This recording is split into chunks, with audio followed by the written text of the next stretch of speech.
প্রণাম এবং আচার্যদেবের কোটি কোটি প্রণাম জানিয়ে উপস্থিত সবাইকে আমার আনন্দিত জয়গুরু। তো আজকে আমরা এই বাড়িতে প্রথম মাতৃ সম্মেলনে এসেছি।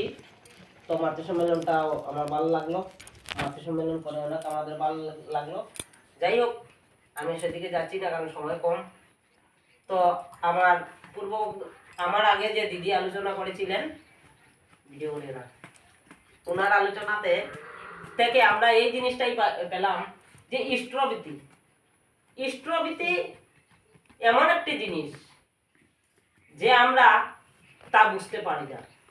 ইষ্টভীতি মানে কি, ইষ্টভীতি করলে কি হয়, ইষ্টভীতি সম্বন্ধে যে আমরা আমাদের জ্ঞান নেই, সেই জন্য আমরা ইষ্টভীতি নিয়ে এত হেলা করি, ইষ্টভীতি করি, কেউ করি না, কেউ পাঠাই না, এটাই।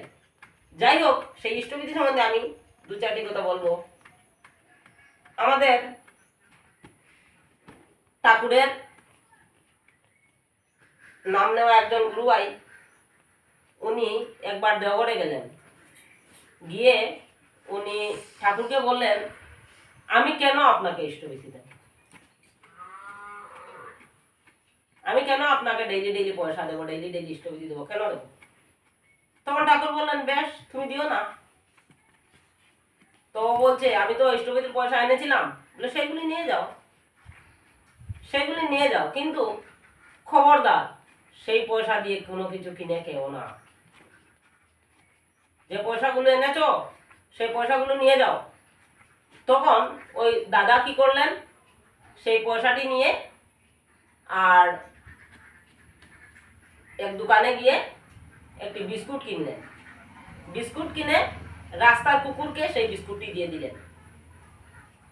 ওর মনে মনে একটা সন্দেহ যে ঠাকুর বলছেন ইষ্টভীতির পয়সা আমি খাবো না, আমি দেখি একবার রাস্তার কুকুরের উপর পরীক্ষা করে দেখি। তো সে কি করলো, এই বিস্কুট কিনে আর রাস্তার কুকুরকে দিয়ে দিল। সঙ্গে সঙ্গে রাস্তার কুকুর খেয়েছিল যে কুকুরটি, সেই কুকুরটি মরে গেল। তখন ওই দাদা আবার দৌড়ে আসলেন এই ঠাকুর বাড়িতে, এসে বললেন যে আপনার কথা মতো তো আমি খাইনি, কিন্তু বিস্কুট আমি দিয়েছিলাম কুকুরকে কিনে এই পয়সা দিয়ে, তো কুকুরটি খেয়ে মরে গিয়েছে। তখন ঠাকুর বললেন, তোরা তো মনে করিস যে আমি ইষ্টভীতি নেই, আমি তো পয়সা নিয়ে আমি খাচ্ছি, তা নয় রে।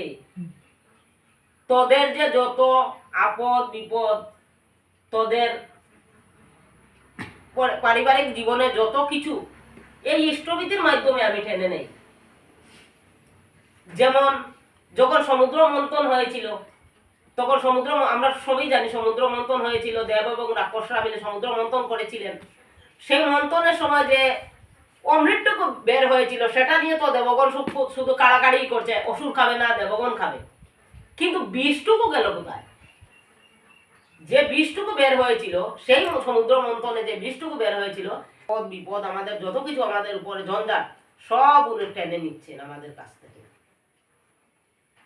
আরো বললে তো অনেক কিছু বলার আছে, কিন্তু আমার সময় তো কম, আমিও তো লম্বা করতে পারছি না। ঠাকুর যারা ধরেছেন, আমরা যারা ঠাকুর ধরেছি, আমরা যদি ঠিক মন থেকে ঠাকুরকে ভালোবাসি, তাহলে আমরা প্রতিটা কদমে কদমে আমরা বুঝতে পারবো যে ঠাকুর আমার সাথে আছেন। আমি ছোট এক ঠাকুরের পদধূলির সমানও নয়। তো দিদি আমার গুরুগণ মাতৃ সম্মেলন দিয়েছেন, ওনার সর্বাঙ্গীন মঙ্গল কামনা করছি এবং এখানে উপস্থিত সকলের সর্বাঙ্গীন মঙ্গল কামনা করে আমি আমার আলোচনা এখানে শেষ করছি। জয় গুরু।